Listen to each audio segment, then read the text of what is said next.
Hi, and welcome to Lecture 10 of Western Civilization since 1500.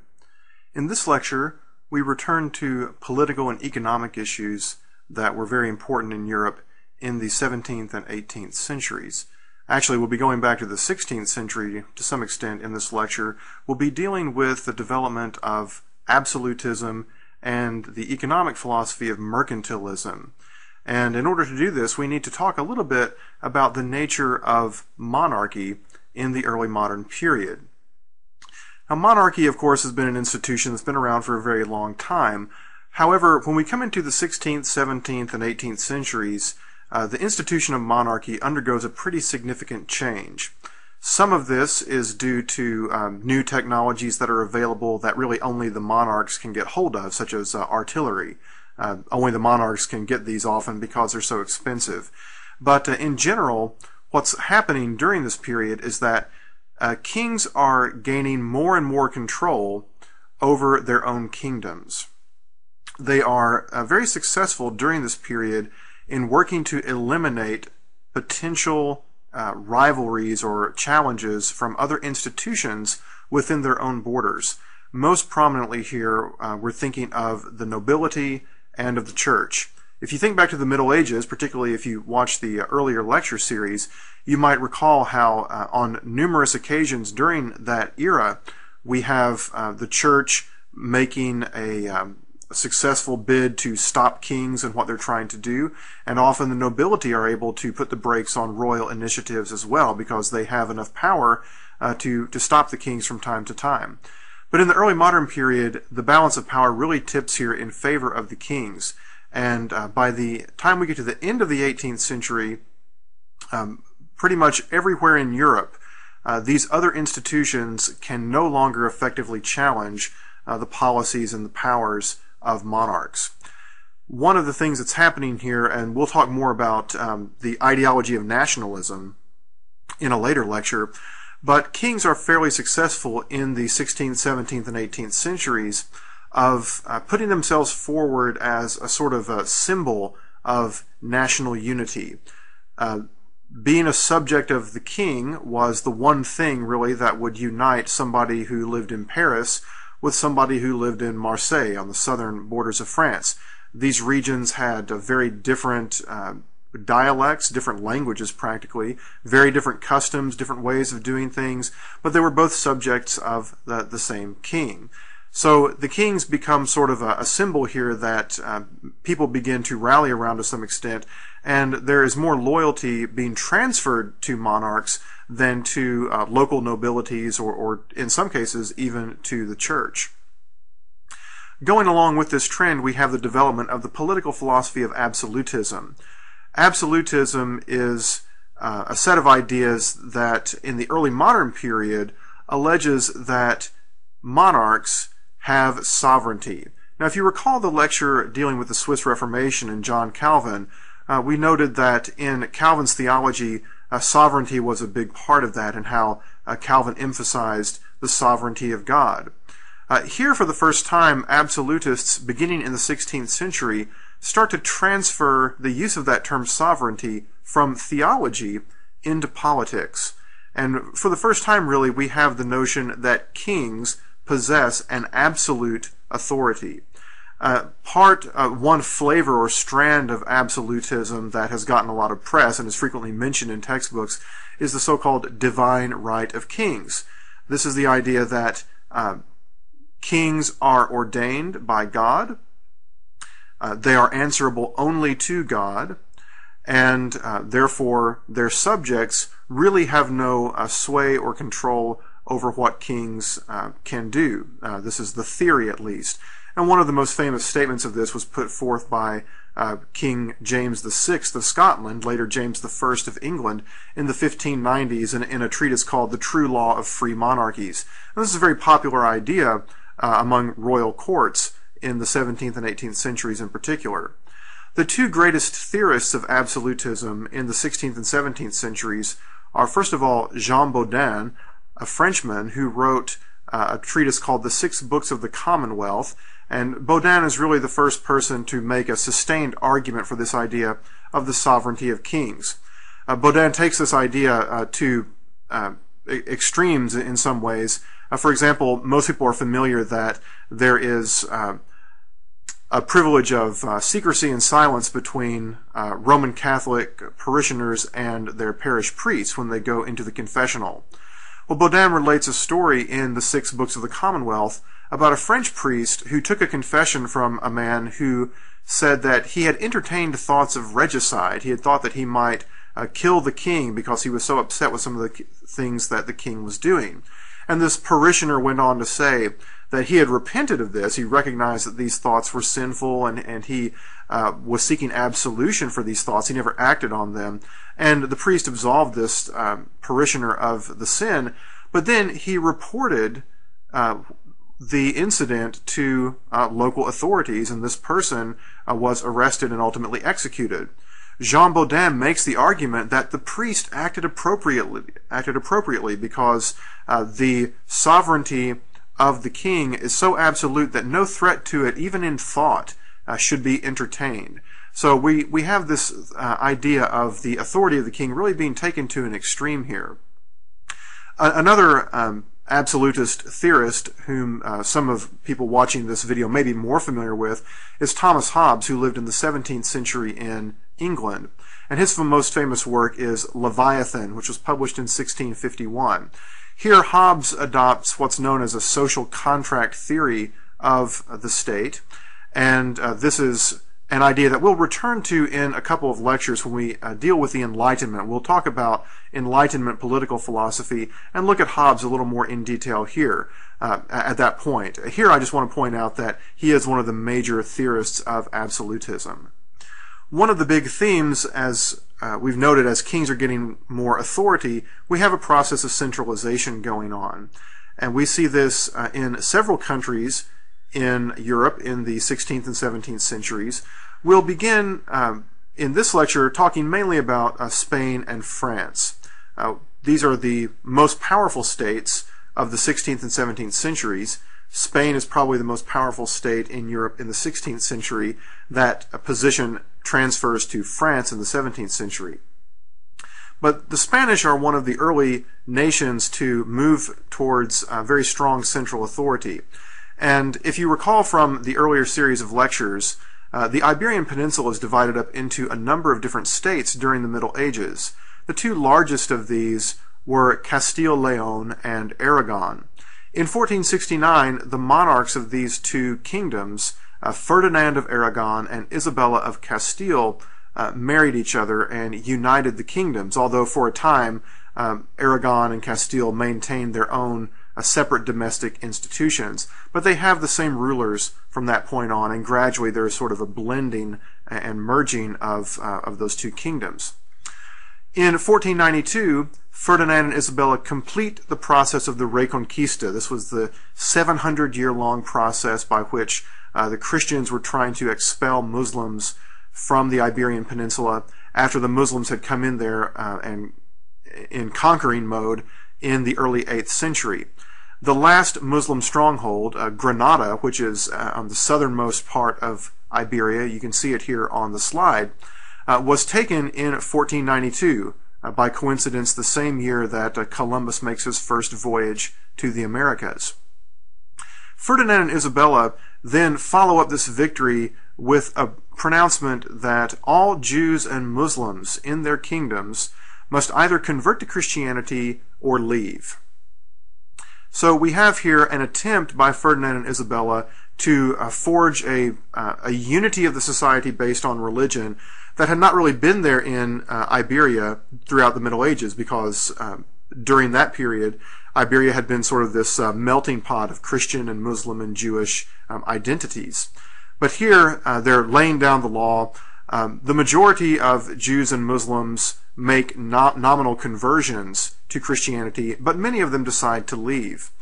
Now, this is the thing that sparks the beginning of the so-called Spanish Inquisition, because the suspicion here, of course, is that many of these conversions to Christianity were not really sincere. And so Ferdinand and Isabella and their successors are sending out agents to be on the lookout for people who are not really faithful in their Christianity. And so we have a deal of religious persecution in the 16th and 17th centuries in Spain as a result of this. Now, part of the process of centralization in Spain is that Ferdinand and Isabella were able to go to the nobles in Castile and essentially buy them off. They said, look, we want you to transfer more authority to us. We will compensate you financially for this and give you a few more privileges within your own estates, more power over your peasants and things like that. This is a trend that we see a lot in Europe in the 17th and 18th centuries. Ferdinand and Isabella are really the ones who sort of get the ball rolling here, but many other states pick this up later on. Kings who want to get more power into their hands will strike some kind of deal with the nobles, either co-opt them or try to buy them off in some way, frequently by giving them more power over their own commoners in their territories. And this really reduces the liberties and other standards of living and other things like that for most of the people in many places in Europe, because taxes rise as a result of this and things of that sort. We'll look at that a little more in some later lectures. Now, the Spanish monarchy is riding high in the 16th century. We have the conquest of the Aztec and Inca empires and the treasure coming back from that. We also have a very important marriage alliance that takes place between the Spanish royal house and the Austrian royal house in the early 16th century. And I have a genealogy here of the Habsburg family. The Habsburgs are the family that ruled Austria from the late 13th century on. They're one of the most important families in European history. At the time of this recording, we're just a few months out from the death of Otto von Habsburg, one of the most important European statesmen of the 20th century. The name that I would like for you to focus on here is Philip I of Castile, who's right underneath Ferdinand and Isabella on the slide. Philip was a member of this Austrian house, the Habsburg family. His grandfather, Maximilian, was the Holy Roman Emperor. This was a title that the Habsburgs had been pretty successful in monopolizing for a couple of hundred years by the time we get into the early 16th century. Maximilian was Philip's father, not his grandfather. Philip marries the oldest daughter of Ferdinand and Isabella, Joanna, who's listed here as Joan the Mad, and she was an unfortunate woman. She did have many mental health issues and had bouts of insanity throughout her life. But Philip and Joanna have a son whose name is Charles. In 1516, on the death of Ferdinand, Charles becomes Charles I of Spain, the King of Spain, because his father Philip had predeceased Ferdinand. Well, Charles has a lot of inherited territories. Not only is he heir to the throne of Spain and the empire in America that has been forged in the early 16th century that goes along with that throne, but as the heir to most of the Habsburg possessions, he also becomes the Holy Roman Emperor, which gives him, he's not only the King of Austria, but the feudal overlord of most of what today is the northern part of Italy, Germany, Switzerland, and some of what we would call the Low Countries today, Luxembourg, the Netherlands, and Belgium. So we have a huge amount of land here that, at least on paper, Charles is the ruler of. In 1519, when Maximilian dies, he becomes Holy Roman Emperor and now is in control of all of this territory. You'll notice also on here that Charles is listed as Charles V. This is because he was Charles I of Spain, but there had been 4 previous Charleses to be the Holy Roman Emperor, so he becomes Charles V of the Holy Roman Empire. You'll notice also on here the marriage of Catherine of Aragon, Ferdinand and Isabella's second daughter, to Henry VIII, and their children, Mary I and then Philip II, the son of Charles, later get married. And we mentioned that in the lecture on the English Reformation. Well, as I mentioned, Charles then becomes the Holy Roman Emperor and King of Spain. is definitely the most powerful ruler in Europe in the first half of the 16th century. And in many ways, he's the most powerful ruler in Europe since Charlemagne, way back around the year 800. He controls more land directly and has a shot, at least, of almost reestablishing an empire of the size of Charlemagne's. However, there are a lot of factors working against Charles's ambitions here. One is that the kings of France are very ambitious themselves and challenge Charles at almost every turn. So there are a number of wars in the 1520s in particular between Charles and the kings of France. We also have a Turkish invasion of southeastern Europe in the Danube River Valley in the 1520s, and at one point the Turks make it all the way to the gates of Vienna and put the city under siege. So this is Charles's, the capital of Austria, his homeland in a sense, and so he is fighting desperately to get rid of this Turkish invasion as well. And then finally he has to deal with the Protestant Reformation and many of the German princes revoking their loyalty to him to some extent and refusing to abide by the rights of the Roman Catholic Church. So with all these different things going on, Charles was never able to construct a really strong empire and place it on a very sound footing.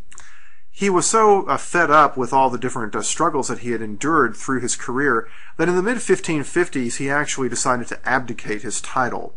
And he made the decision not to pass along all of his territories to one person because he thought it was simply too much for one ruler to try to handle. So he bequeathed the Holy Roman Empire and the Kingdom of Austria to his brother Ferdinand, and then passed on the throne of Spain, the Netherlands, and the empire in the Americas, along with some Italian possessions, to his son, Philip II. And Philip is definitely the most powerful ruler of Europe in the second half of the 16th century. As I've said, he married Mary Tudor, and thus was also King of England for a few years there before the death of Mary in 1558.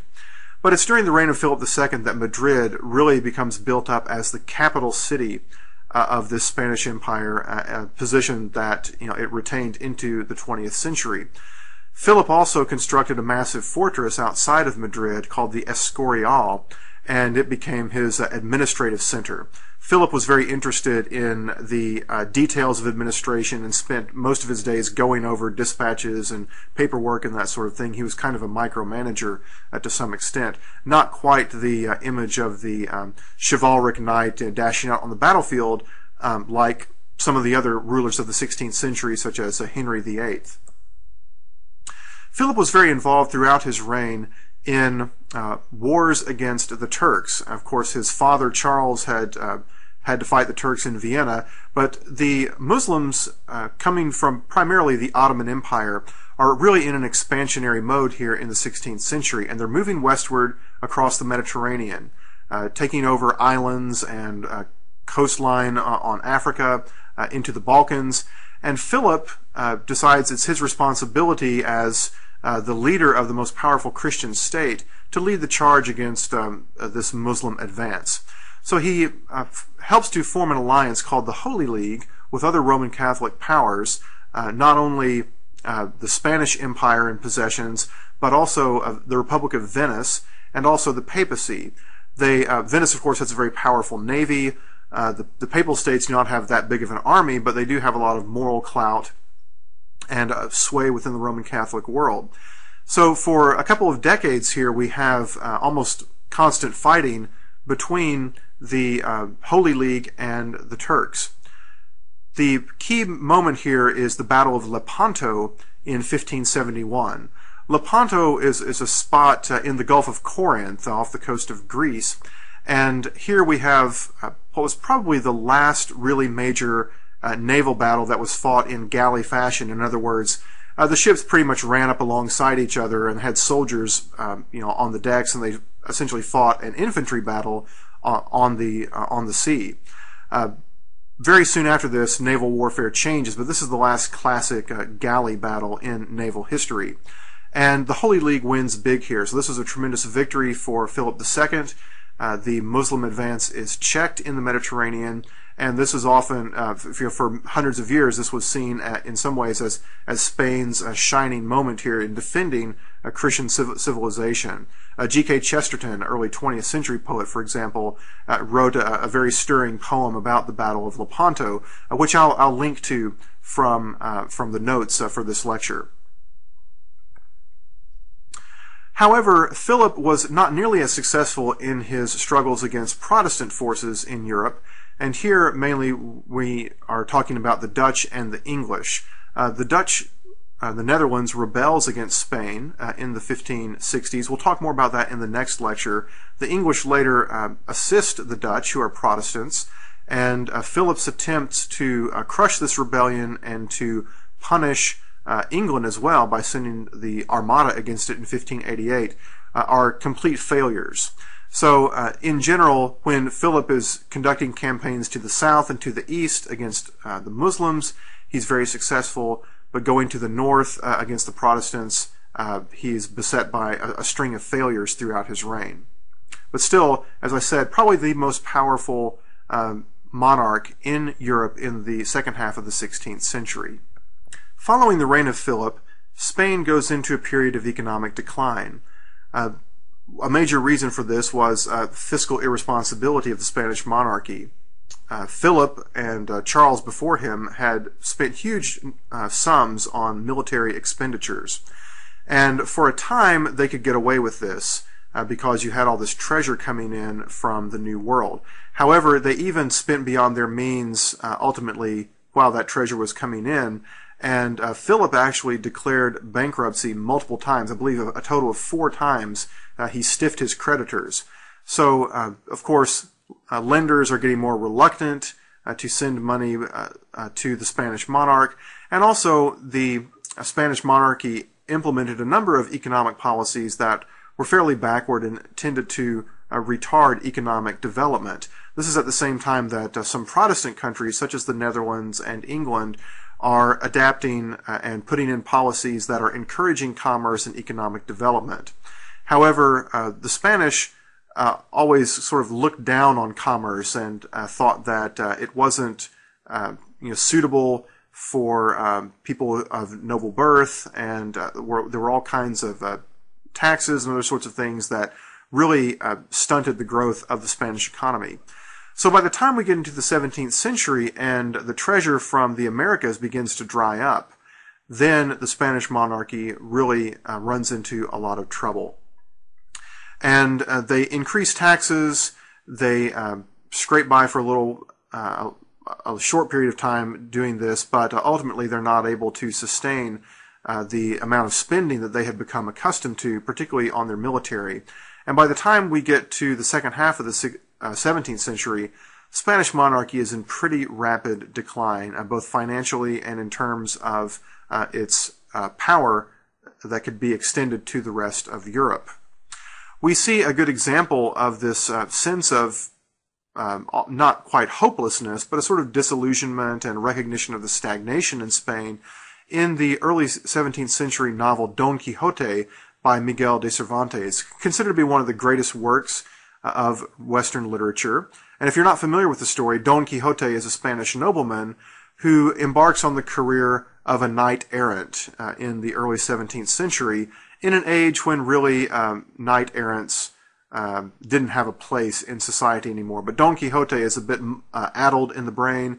He doesn't recognize that the day of the knight is really past, and he goes out and there's all sorts of famous episodes from this novel as when he sees a group of windmills and imagines them to be giants and tries to joust with them.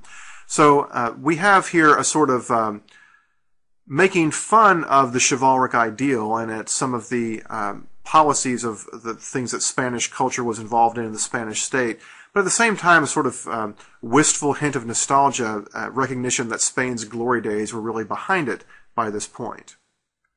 Moving on to France now, we see that the French are going through a period of centralization as well in the 16th century. We have on the throne at this point the Valois dynasty, which had come to the throne in the 14th century. It was this event which helped to precipitate the 100 Years' War, which was discussed in the last series of lectures. But the key figure in the early 16th century is Francis I, who reigned from 1515 to 1547. Francis was very effective in consolidating authority into the hands of the monarchy. He was able to get the authority, which by tradition had to be approved by the nobility and other elements in French society, of being able to implement new taxes during peacetime. He also negotiated a treaty with the Pope called the Concordat of Bologna in 1516, which essentially gave the French monarch almost total control over the French church in terms of being able to appoint bishops and so forth.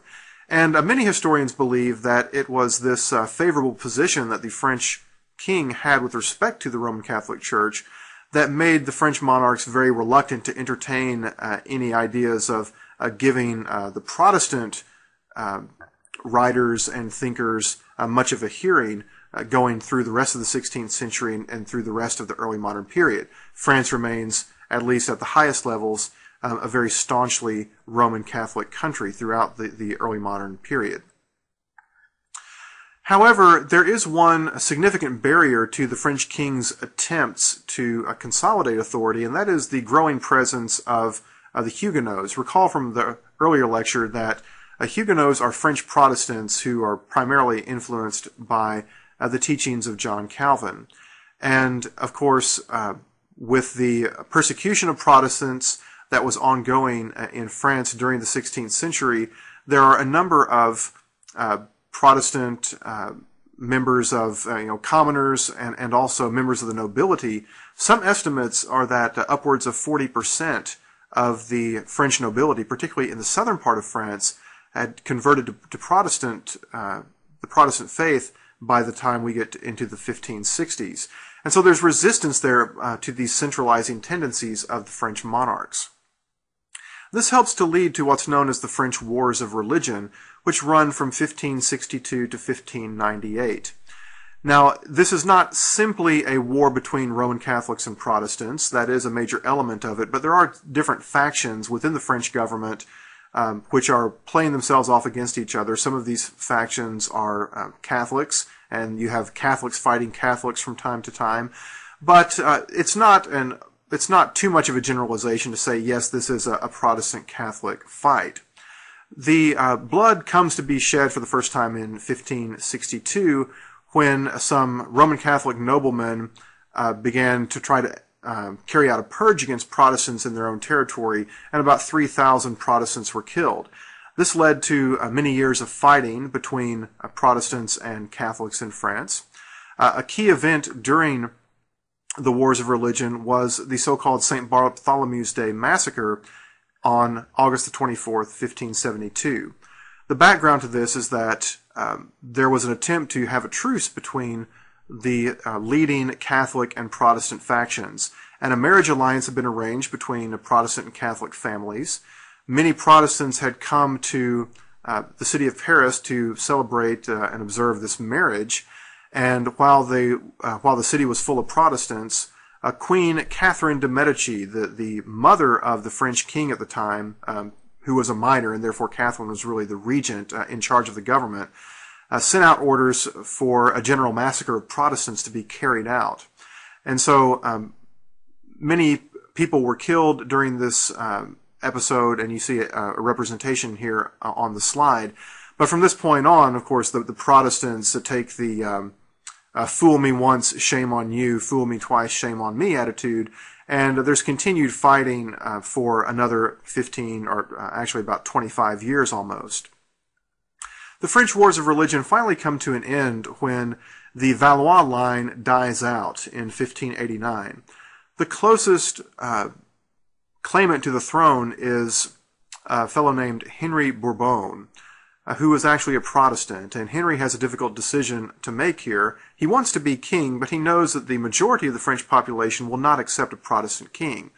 So he agrees to convert to Roman Catholicism. Supposedly he is said to have made the statement in public, "Paris is worth a mass." And he became king in 1589. And from that point on, we begin to see a subsiding of the Wars of Religion. In 1598, Henry finally establishes fully his claim to the throne, and everybody acknowledges him as king. And he issues a document called the Edict of Nantes, granting the Huguenots religious toleration. So this is considered to be the end of the wars of religion, and Henry became Henry IV of France, and he is remembered very fondly by many French people for bringing about an end to this bloodshed. So this begins the Bourbon Dynasty in French history, which runs from 1589 up until 1793. Henry was assassinated in the year 1610 and left behind a very young heir who became Louis XIII. For much of his reign, he was not really in charge of the government, and instead, the major figure here is Cardinal Richelieu, who continues this process of centralizing authority into the hands of the French monarchy and central government. One important policy of Richelieu's was to get France involved in the 30 Years' War. The 30 Years' War goes from 1618 to 1648. It takes place primarily within the Holy Roman Empire and is a conflict between Protestants in the north and Roman Catholics in the south. There are several different phases of this war, and at each time, each one of these phases, it looks as though the Roman Catholics are getting the upper hand and the Holy Roman Emperor is about to knock out the Protestants, and then somebody comes in to give the Protestants a shot in the arm. First, it's the Danes, who are Lutherans. Then it's the Swedes, who are also Lutherans. And then, when we get into the late 1630s, Cardinal Richelieu brings in the French into the war on the side of the Protestants and fights against the Holy Roman Emperor. So we have Richelieu, a Roman Catholic cardinal, giving the support of the French state to Protestants against other Roman Catholics. So we have a sort of a Machiavellian maneuvering here by Richelieu. He is looking out for what he considers to be the French national interest, more so than the unity of Christendom or any of that sort of thing. But Richelieu is a very important figure in French history. I recall reading a book some years ago by Henry Kissinger in which he pegs Richelieu as perhaps the first modern statesman, really. A pivotal character in a number of ways, but also emblematic of this shift away from traditional diplomacy based on religious considerations and things of that sort. When Louis XIII dies in 1643, he leaves behind another very young heir who becomes Louis XIV. Louis XIV is only 6 years old when he comes to the throne in 1643, and he's king for 72 years, the longest reigning monarch in European history. He does not actually take personal control of the government until 1661. During his minority, there is a rebellion against him during the Regency government, a rebellion by nobles called the Fronde in French history. And this is sort of the last gasp of the French nobility trying to resist some of the centralizing tendencies of the monarchy. When Louis reaches his majority and takes on the reins of government, he is intent on becoming an absolute monarch in fact as well as in theory. And by the end of his reign, he has pretty much destroyed local autonomy in France, and the local nobility really do not have much authority at all by the early 18th century. Louis managed this in a couple of ways. He sent out royal officials to sort of look over the shoulders of the nobles. As we'll see on the next slide, he also co-opts a number of the nobility by bringing them to his palace. However, Louis is often considered to be the epitome of absolutism, and he is credited with the statement, "L'État, c'est moi." In other words, I am the state, or literally, the state, that's me. And there are historians who dispute that Louis actually ever said this, but it is probably true that he did exercise more authority within his own country than most other rulers of the early modern period. And all over Europe, there were monarchs of smaller and less important countries who were Louis XIV wannabes, who wanted to try to change their own institutions so that they could have the same amount of authority over their own countries as Louis had over France. Louis revokes the Edict of Nantes and begins a persecution of Huguenots, leading to an exodus of Huguenots from France in the late 17th century. Some of them moved to Germanic states that are Protestant. Others moved to England. Some even come to the American colonies. We have, for example, in the Carolina colony in the 17th century, a Huguenot congregation. And so we have the Huguenots going all over the place after Louis revokes their religious toleration. He also embarks upon a policy of almost constant warfare throughout his reign. And the wars of Louis XIV can be broken into two phases, really. For the first 20 years or so, Louis is pretty successful, and he's able to grab new territory, primarily at the expense of the Holy Roman Empire, at relatively little cost and with short campaigns. However, by the time we get up into the 1690s, the rest of Europe is wise to Louis, and they form coalitions against him. So for the last 25 years of his reign or so, we have a lot of fighting, but Louis doesn't get much out of it.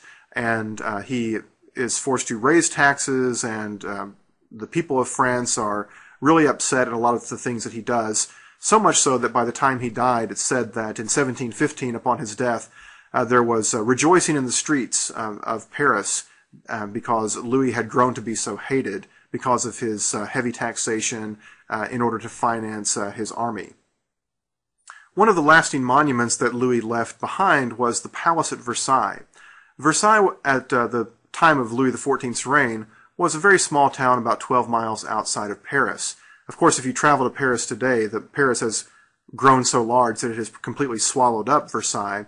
But the palace is still there, of course, and this was a tremendous structure that was under construction for 17 years, from 1669 to 1686. Once it was completed, Louis moved the court out to Versailles, and it was part of his strategy to reduce the power of the nobility in France. He invited the nobles to Versailles, which was a very nice place to be. There was all kinds of pastimes. Louis was throwing feasts all the time. He would lead hunting expeditions of nobles out into the vast grounds of the estate. And then, of course, there are also other pastimes such as wenching for the nobles. So we have Louis essentially distracting the nobles here by bringing them to Versailles and entertaining them, and all the while his own agents are going out and assuming many of the duties of local administration to some extent. So this is one strategy that the French monarchy used to centralize authority.